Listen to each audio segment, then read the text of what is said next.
When the first ballistic missiles tore through the Middle Eastern night sky in February 2026, the world held its breath, awaiting a collective response from the most powerful military alliance in history, NATO.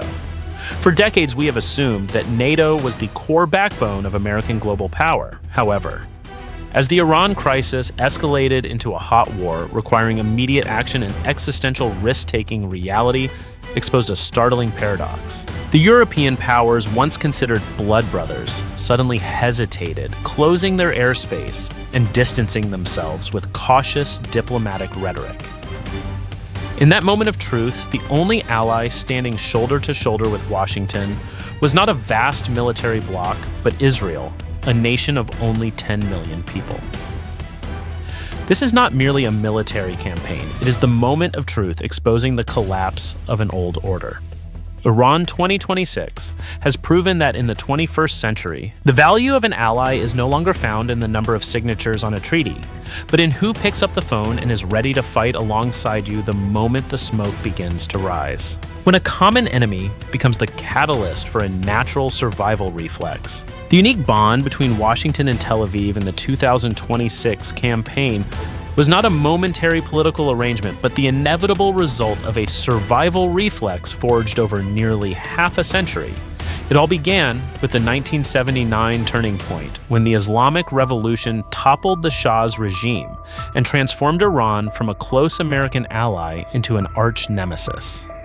The 444-day hostage crisis in Tehran was not just a diplomatic agony, but a profound trauma to the pride of the United States. Since then, the animosity between Washington and Tehran has transcended mere policy disagreements, evolving into a decades-long blood feud where American blood has continuously been shed at the hands of Iranian-backed proxies. For 47 years, Tehran's network has quietly executed campaigns of attrition targeting American personnel and interests globally.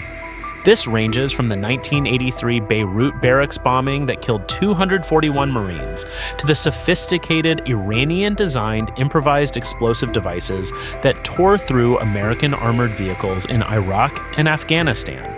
Independent estimates suggest that well over 1,000 U.S. service members have been killed directly or indirectly by Iranian fire.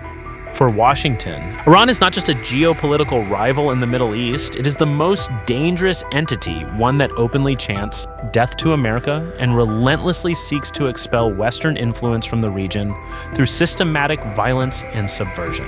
While Washington views Iran as a strategic adversary for Israel, Tehran represents an existential threat right at its doorstep. Israel does not perceive Iran through the lens of distant geopolitical theories, but through the reality of thousands of Hezbollah missiles to the north, Hamas tunnels to the south, and Houthi suicide drones from the Red Sea. Every road leading to Israeli instability bears the footprints of the Islamic Revolutionary Guard Corps. The Ring of Fire strategy, meticulously built by Tehran, has the ultimate goal of strangling and obliterating the Jewish state. The convergence of these two dangers has pushed the U.S. and Israel into an inseparable position. They do not stand together for ceremony. They stand together because they face the same enemy. The events of October 7, 2023, and the subsequent escalations became the final catalyst that shattered all hopes for a diplomatic solution. Iran crossed an irreversible red line by directly or indirectly orchestrating attacks that killed dozens of American citizens and wounded hundreds of soldiers in Jordan and Syria. At this point, Washington and Tel Aviv realized they were facing the same entity in the same security space and with the same level of threat. The sharing of threat perception reached an absolute level. America required a deep-seated intelligence network within the adversary's heart, while Israel needed the strategic firepower and patronage of the world's leading superpower to counter the looming shadow of Tehran. The logic of this alliance now far exceeds paper treaties or lavish summits in Brussels. It has become a shared military instinct. While NATO nations were still debating the definition of aggression or worrying about domestic public opinion, the US and Israel had quietly synchronized radar systems, shared satellite targets, and established joint operational scenarios for a total confrontation. This cohesion was built on the blood of soldiers from both nations through decades of gray zone conflict. At Hormuz, or Tehran in 2026, this alliance required no time for deliberation because they had been preparing for this exact moment for nearly 50 years, turning strategic coordination into a seamless operational reality. This strategic convergence creates a power axis that no multilateral organization can replicate. For Washington, Israel is the most reliable outpost and unsinkable aircraft carrier, always ready to act without the need for congressional votes or international consensus. For Israel, the U.S. is the only guarantee of survival against Tehran's nuclear ambitions. The 2026 war exposed a cold truth: when a threat is perceived as identically existential, an alliance is no longer a diplomatic political choice. It has become a natural survival reflex for two nations that are simultaneously staring down the barrel of a single common enemy's gun, redefining the meaning of partnership in the modern era. The innovation engine: Israel as America's strategic technology hub. Israel's military prowess in 2026 is not a gift from history. It is the result of a defense economic structure designed to lead the world in efficiency. While most Western nations maintain military spending, at a minimum, Israel has established a distinct industrial standard, with investments exceeding 9% of its GDP. This is not mere consumer spending, but a venture capital investment into technologies that redefine modern warfare. For Israel, national security is the primary engine driving the entire economy, transforming every challenge from enemy firepower into a technological product with global export value and deterrent capability, ensuring long-term strategic dominance. The multi-layered missile defense system is the most vivid evidence of the technological capital Israel brings to the Allied balance. Moving beyond the Iron Dome or Arrow 3, the true turning point of 2026 is the flawless operation of Iron Beam, the world's first high-energy laser system battle-tested in real time. Iron Beam has fundamentally changed the nature of economic attrition. Instead of using interceptor missiles costing millions of dollars, Israel neutralizes aerial targets with laser beams for the mere cost of electricity. This technology not only protects Tel Aviv, but also provides Washington with a breakthrough solution to safeguard U.S. bases against the swarms of low-cost drones flooding the modern battlefield. Israel does not play the role of a passive aid recipient, but functions as a massive live-fire lab for America's leading defense corporations. This relationship is a two-way value supply chain where the most advanced U.S. weapons are refined, upgraded, and validated by Israel under the harshest conditions that no laboratory in Silicon Valley could ever simulate. From autonomous AI target recognition systems to sophisticated anti-tunnel sensors, every piece of real-world data from the Israeli battlefield is fed back to Washington, helping the U.S. military maintain a superior edge in information and engineering over its near-peer adversaries. Israel's surplus value also lies in its deep integration into the U.S. economy through manufacturing joint ventures and stock exchanges.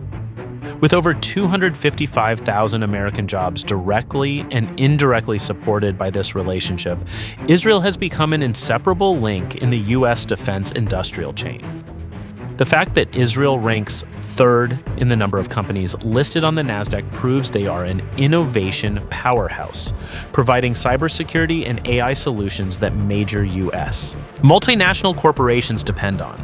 This is an alliance based on profit and sustainable growth, where every dollar of aid is essentially a reinvestment into the manufacturing capacity and economic vitality of the United States itself. Beyond military hardware, Israel provides the U.S. with vital battlefield medical solutions and homeland security innovations. Inventions such as the Israeli emergency bandage or medical protocols for care under fire have become standard issue, saving thousands of American lives worldwide. This cooperation extends to protecting critical infrastructure and border security, where Israeli sensor technology is helping the U.S. solve complex problems at the southern border. Israel does not just provide firepower, they provide practical knowledge and optimized solutions for the survivability of American personnel and assets globally, making the partnership a unique pillar of shared security. Ultimately, Israel's position within the heart of America in 2026 is solidified by its capacity for self-reliance and the co-production of future technologies. Washington sees in Israel a partner that is never a burden, as the nation is always ready to share financial and technical risks in ambitious projects such as quantum computing or autonomous AI weaponry. In the new order, Israel does not stand in the shadow of the superpower. It stands alongside the U.S. as an intellectual defense peer. This is the most pragmatic value, an ally that can fight with its own strength while continuously injecting Washington's system with technological breakthroughs to keep America strong and prosperous. When European legal roadblocks become a drag on a war that waits for no one. The 2026 Iran war exposed a naked truth about the structure of modern alliances. The distinction between an organization built to maintain peace and a partner trained to end a war. NATO, by its nature a collective defense bloc of 32 nations, operates on the principle of maximum consensus. This renders Brussels a formidable political fortress but a cumbersome military machine when facing a crisis that demands split-second response times. In contrast, Israel operates on a completely different operating system, one of proactive deterrence where decision-making is streamlined to maximize the effectiveness of decisive high-stakes strikes. The paralysis of traditional European allies was not necessarily a betrayal, but rather the consequence of a security mindset that has become obsolete in the face of 21st century ballistic missile speeds. Nations like Spain and France are bound by complex legal procedures and pressure from domestic populations sensitive to Middle Eastern conflicts. When Washington required an unrestricted support network to launch Operation Epic Fury, then they realized that every meter of overflight through Europe had to be traded through exhausting political bargaining. NATO was designed for old-fashioned wars of attrition on land, where time is measured in months, not for lightning strikes against deeply buried nuclear bunkers. In sharp contrast, the coupling between the US and Israel in this campaign reached a level of interoperability that was near absolute in both technology and mindset. Israel did not just provide bases, they provided a combat ecosystem that had been fully synchronized with the Pentagon for decades. While NATO leaders were still meeting behind closed doors to define necessary support, Israeli F-35s and American B-2s were already flying in a single formation, sharing the same AI target management systems and executing leadership decapitation strikes. Israel does not wait for consensus, they create facts on the battlefield, which is exactly what a power-needing swift action like the United States craves. This divide also lies in risk tolerance. For European nations, a retaliatory missile strike from Iran on their cities is a price too high for any politician to gamble. But for Israel, that risk is a part of daily life. They have built an economy and a society capable of functioning normally even while missiles are overhead. It is this culture of risk acceptance that transformed Israel into the only partner able to go the distance with the US without flinching. NATO is an ally to prevent a war, but Israel is the ally to ensure that if a war breaks out, it ends on Washington's terms, utilizing every technical and psychological advantage available. The gap between allies on paper and operational partners is further reflected in intelligence transparency. While some NATO members began restricting sensitive data sharing with the US for fear of being pulled deeper into the conflict, the flow of information between Mossad and the CIA remained continuous and unfiltered. At Hormuz, Washington required live intelligence from inside IRGC bunkers, something NATO satellites could not reach. Israel possesses the deepest intelligence network in the region and is willing to put everything on the line to ensure the alliance's survival. This is not diplomatic support. It is a deep integration of national security assets at the highest level. Ultimately, the lesson of 2026 is the bankruptcy of the one-size-fits-all alliance model. America began to realize they could not apply a NATO template to every global flashpoint. Each theater requires a different type of partner. In the Middle East, where the logic of firepower and speed dominates NATO's bulkiness, gave way to Israel's lean decisiveness. The new order will prioritize relationships based on actual operational effectiveness rather than flashy political commitments. When the smoke rose over Tehran, the world saw clearly.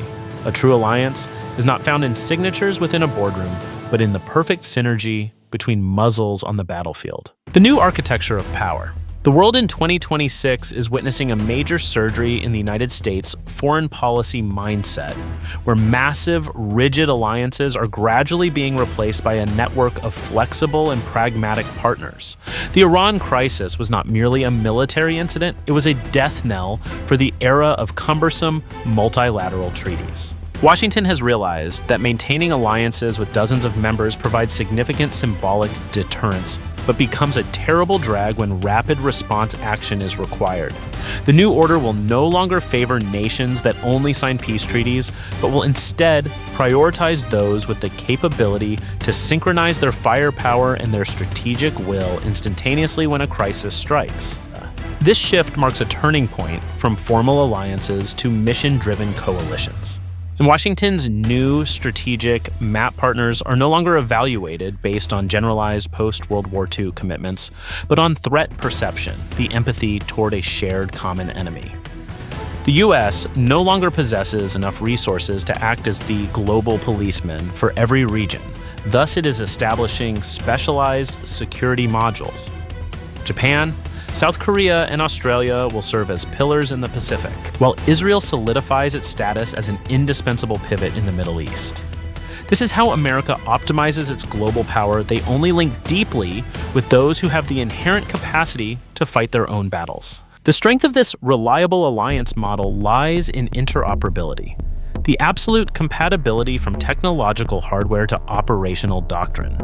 What Israel achieved with its multi-layered missile defense system, or laser weaponry, not only saved its own people, but also became an integral part of the U.S. global protection architecture.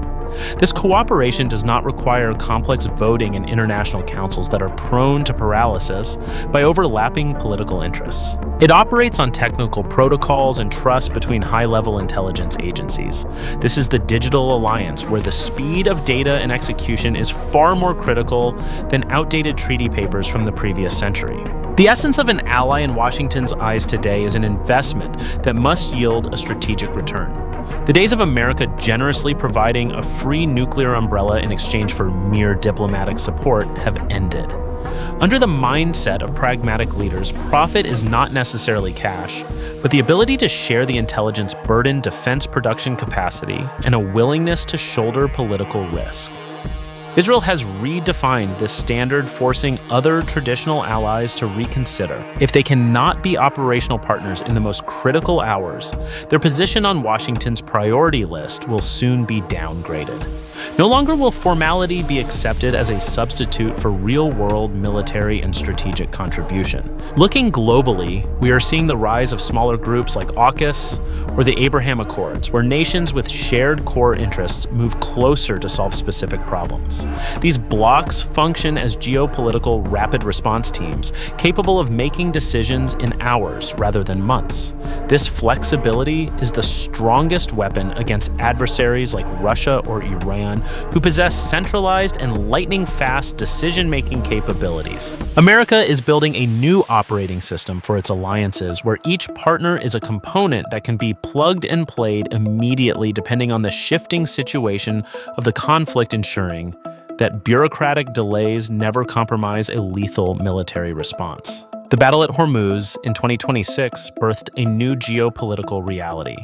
Reliability is not measured by the number of members, but by the ability to act together when there is no longer time for debate. Washington has chosen to prioritize allies who can share the fire with them, transforming the world into a network of solid pivots rather than a unified but internally fractured bloc. The final question for the future is not how many allies America will have left on paper, but how many real partners will show up when the firepower explodes and the world order is threatened. These are the ones who will stand with America to reshape the dynamics of this century. The battle at Hormuz in Tehran in 2026 is more than a new chapter in military history. It is a moment of truth exposing the fractures of an old era. As the smoke rose, the polished veneer of multilateral treaties suddenly grew thin, leaving behind a cold reality. In a century of split-second decisions, true allies are not measured by membership lists, but by who stands with you under the muzzle of fate. Israel did not stand in the shadow of the American superpower. They stood alongside the U.S. as intellectual and operational peers. This is the lesson for a polarizing world. Reliability does not reside in luxurious boardrooms. It resides in the ability to share existential risks when there is no turning back. The new order will not wait for those still lost in debate. It only registers those ready to act when the golden lock of history is finally turned. Do not remain an outsider to these fierce geopolitical shifts. If you seek to understand the hidden moves shaping our future, hit like and follow now to journey with Strategic Horizon. Your perspective is the final piece of this puzzle. In your opinion, after Israel, which nation will be the next security module that Washington cannot afford to lose? Leave your comment below so we can debate. Thank you for reading.